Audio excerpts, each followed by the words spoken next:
can't get enough of Mary Pickford. As you know, in my previous episode, I mentioned why Mary Pickford was so famous worldwide. But she wasn't only a successful actress, she also had many other accomplishments besides that. For example, she was the first actress in Hollywood to have total artistic control over her films, because she was very successful since the beginning of her career in films, and she realized how famous she was becoming, and she was also a very skilled negotiator. So she was very good to negotiate with studio moguls the freedom about her own work. So everything, the choice of director, the choice of wardrobe, the kind of plots of her films, she got to have control about everything. And she was by nature a person with a very good taste. She had a very good taste for clothes, for all the quality of the printing. So she had a good eye for details. So the control of her work was only possible because she was competent in many aspects of her films. Another point is that she only worked with the best directors. She knew who were the good directors, she hired them, and she worked with them. She worked, for example, with Maurice Tourneur, who was a French director. She worked with famous German director Ernst Lubitsch, who would have a successful career both in the silent era and in the era of talkies. And all her films were very, very successful because she got to provide to audience the kind of pathos, the kind of emotional and innocent touch that audience loved so much. Another interesting point is that she was a very, very competent businesswoman. So in 1919, Mary Pickford, together with Douglas Fairbanks, who was not her husband yet, they would only got married in the subsequent year, in 1920, and Charlie Chaplin, the W. Griffith, they all founded the United Artists, which would be both a studio and a producer of their own films. And by doing that, they would eliminate middlemen and they would give to more successful artists of Hollywood full artistic control about their own films. And the studio lasted for many decades. She was partner of United Artists until the 1950s, and it was United Artists which produced all her successful films of Douglas Fairbanks in the 1920s. I mean, his swashbuckling films, they were all produced in the United Artists, and all the successful films of Chaplin in the 1920s were produced in this studio. And Mary, when she founded United Artists in 1919, she was already in films for 10 years, and she started to be an actress on stage when she was 5 years old. And when she was 17 years old in 1909, she started working in films for the Biography Studios, as I mentioned in the previous episode. So she was already a star 10 years later. She was already very rich, very famous, as well as the W. Griffith and Charlie Chaplin and Douglas Fairbanks. They were all very famous and very successful in their professions. And it was not the first time that a woman had her own studio. It had already happened both in the United States and abroad. However, it was the first time that a woman had such a powerful, such big studio, and that she was one of the heads of such a powerful studio. And Mary Pickford had many successful films throughout her career. For example, in the 1910s, she had a very noteworthy film called Tess of the Storm Country, which was made in 1914. Then she made in 1917 Daddy Long Legs, Pollyanna, Poor Rich Little Girl, 1917, which was already a hit among audiences. Nearly all her films gave lots of money to all studios she worked, including United Artists. In the 1922, she made a remake of Tess of the Storm Country, and it was a hit once more. And she had very successful films until the end of the silent era. And she was also active in cinema in the beginning of the talkie era. However, in the turn of the 1920s to the 1930s, she had many personal problems. She lost her mother, who passed away of breast cancer. Her brother and sister, they passed away in early 1930s. She also divorced Douglas Fairbanks at that time. And besides all those personal problems, she didn't like the media of the talkie films very much. Although Mary had a small voice, she knew how to use and to project her voice because she was an experienced actress already on stage.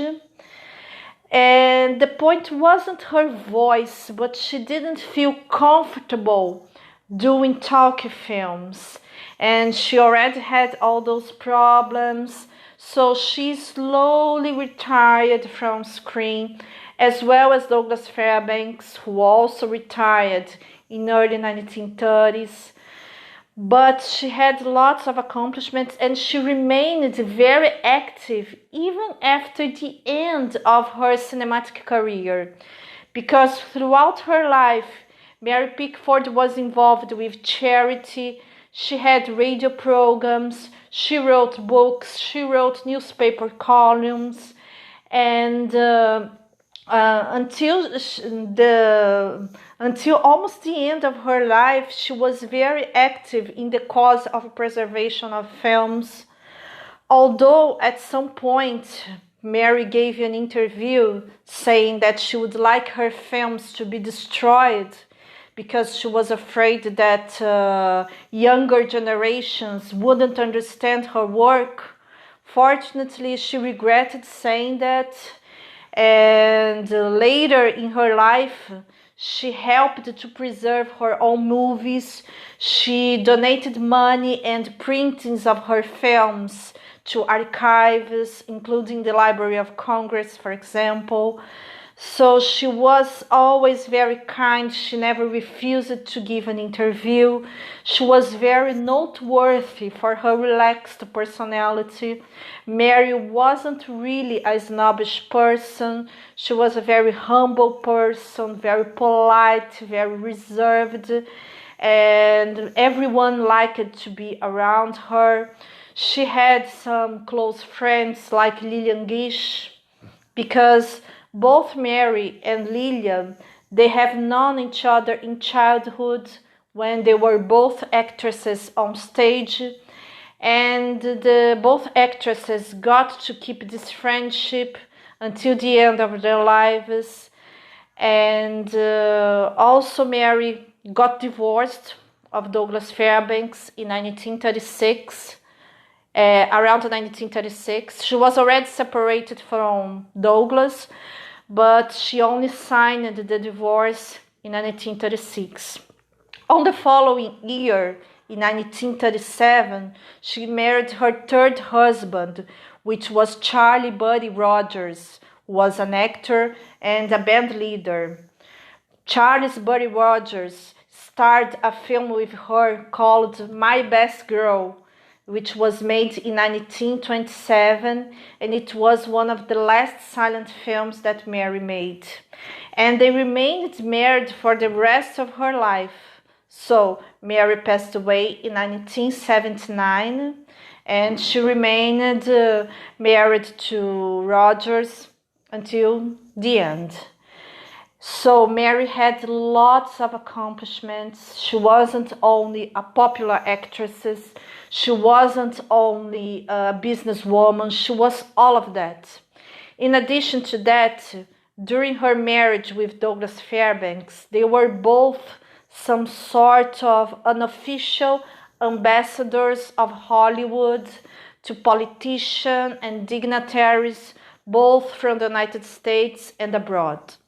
So why Mary and Douglas Fairbanks were so popular and embodied Hollywood to this extent? Of course, they were popular because they were competent actors, competent business people, admired by the audience, but they also had respectable lives. They weren't involved in scandals. So they also played a good role model of respectable behavior among actors. So it was also very interesting for Hollywood to have such respectable, such nice pair of actors to represent them. And as I mentioned in the previous episode, their mention, Pickford, it was legendary because Douglas loved to give parties, and those parties at Pickford, they were attended by politicians, rich businessmen, studio moguls, famous actors, and even members of royalty. So they were so famous that when the royalty members came from abroad, they visited the authorities, the president, the non-politicians, and they also visited Pickford. So Mary was a real pioneer in many aspects. She became the first actress to earn $1 million in Hollywood, and that happened already in the 1910s. She was very wise to invest her money. After she rose to fame, she never had any financial trouble. So she was a very competent actress. She was a very competent businesswoman. She got to be the head of a famous studio for many decades. She produced her own films. She got to choose everything in her own films, and her films were nearly always very, very successful. They had lots of good box office records, and she was involved with charity. She represented Hollywood. She even helped to sell World War I bonds, and it was the first time that Hollywood actors managed to defend a cause together with politicians. So she had a very, very extensive career. Her career wasn't only playing little girls on screen. Of course, the audience loved to see Mary playing little girls on screen, but she didn't only make this kind of role. For example, she made films where she was more sensual, like, for example, Rosita, that was made in the 1920s. And she also made a film called Coquette, where she was a more modern day woman. So she had a wide range of roles. She had a career in films that lasted from 1909 until early 30s, and it was a successful career without those ups and downs that we usually see in actors that have longer careers. And she was a competent director. She was competent to define the fashion of her films. She was competent to find out new talent. Because, for example, she was a friend of Lillian Gish since childhood. And it was through that friendship that Lillian got to work in biography studios, where she started in 1912 with her sister Dorothy Gish in the film An Unseen Enemy, because Lillian Gish was an actress lost touch with Mary for a while, and after a while she realized that Mary was very successful making films for the biography studios. Then she went to the studio, she was reunited with Mary, and then she got to work in biography studios by herself too. So Mary was also good to find out new talent. So her career was really influential. She was one of people who founded the Academy of Motion Picture Arts that would originate the Oscar. She was involved with that. She was one of the first actresses to leave her hands and feet in Hollywood Walk of Fame. So she had a huge influence in the development of cinema as a medium. So for all those who study history of cinema, for all of those who want to understand how cinema developed, how cinema settled down, it's fundamental to know Mary Pickford's career. Another accomplishment of her is that she had a very naturalistic acting since her stage days. So when she started in films, she had a more restraining, a more natural acting, instead of those exaggerated hands, those exaggerated faces and gestures of stage actors. So she helped to settle down the more naturalistic acting approach, which would become the norm in Hollywood, and it's the kind of acting that we see in films nowadays. The actors, most of the times, they are supposed to look real, to look natural, to look convincing, as if the audience were watching people from the window. So she helped to popularize that, because in early 1910s, the acting that prevailed was those exaggerated gestures and faces and facial expressions.